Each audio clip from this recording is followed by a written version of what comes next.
dobrou práci, jménem Sokolské župy poděkujeme. A tady veřejně.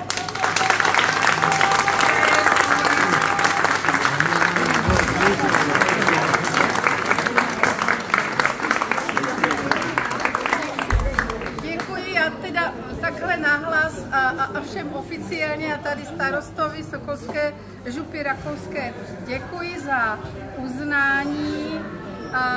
A já bych chtěla taky poděkovat všem těm, kteří dobrovolně posílali, možná i trošku na silu strany Sokola, posílali články a informace do Vídeňských svobodných listů a tím byli taky hodně aktuální pro všechny Sokoly. Tak, taky děkuju za poděkování a děkuju. A pojď dál mezi nás, jo? Když to vyjde, tak ráda přijdu. Ano, děkuji.